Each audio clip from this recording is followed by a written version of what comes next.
Carol Beaumont. Well, let me start where the member opposite, the chair of the Transport and Industrial Select Committee, left off, and that is to, from this side of the House, not only join the National Party in supporting this bill, but also in acknowledging the work of Darian Fenton on the Select Committee. Darian has had been in the interesting position of both dealing with the Labor part of it, the industrial relations part, and the transport part of the Select Committee, and has obviously been a strong advocate in both of those portfolio areas, and particularly in transport safety, which of course, in regard to the bill that we're speaking about, is really what we're talking about. This is a safety issue, and the purpose of the bill is to address the problem caused by alcohol-impaired driving. And the Select Committee, and unfortunately I didn't get to spend as much time on this bill as other members of the Select Committee because I was having to deal with legislation in another Select Committee, but nonetheless I know that the Select Committee did put its mind to a number of issues around the blood testing, the payment for blood testing, and all of that side of things. And I do take the point that potentially there may well be matters that end up being litigated around this. But the basic concept of lowering the blood alcohol level is one that Labor has long supported and is one that's well overdue. And I certainly recall from the last Parliament that this was well traversed as part of the Law Commission work around alcohol and the impact of alcohol on our lives, as well as other transport legislation at the time that was dealing with younger drivers. And the Minister and Tolly may go 9 long years. Well, it's been 6 long years that they've been in government, and they could have done something, and there were a number of actual opportunities to have done something in the last 6 years, and the government have chosen to not prioritise this important safety measure.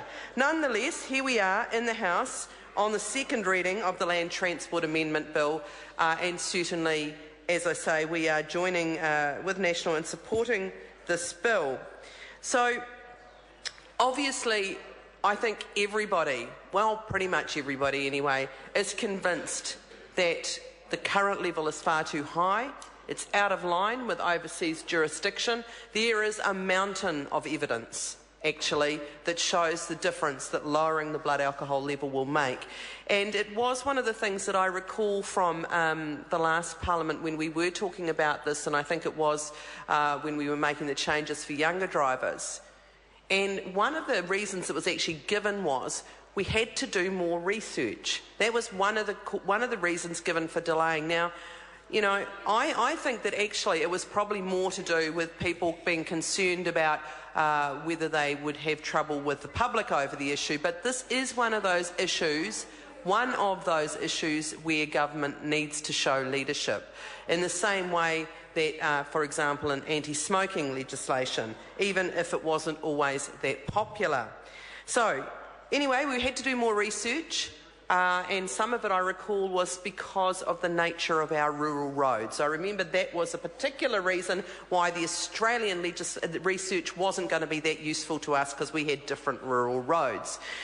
But here we are finally at this point, which is great, of having the second reading. We, as a Select Committee, received a number of submissions on the bill, 106 submissions, and 21 of those were heard, and the bill has undoubtedly been improved as a result. But just to note that a number of people have died of recent years whose blood alcohol limit was within the range that we're now talking about, where we're lowering from 0.08 to 0.05. And so we do know that there has been a cost of not passing this legislation earlier.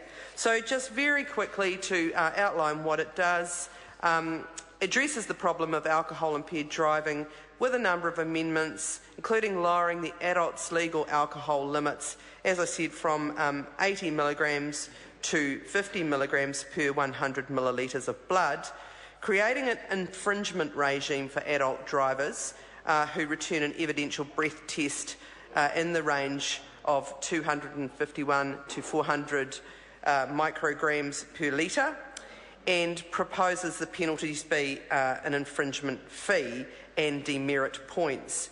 There are then higher infringement fees plus the costs of blood tests for adult drivers who fail or refuse to undergo the breath tests and then find that the blood test results are within that infringement range.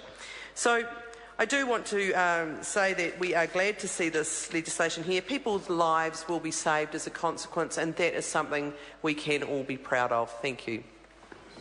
I call Kevin Haig. Well, thank you, Mr. Speaker.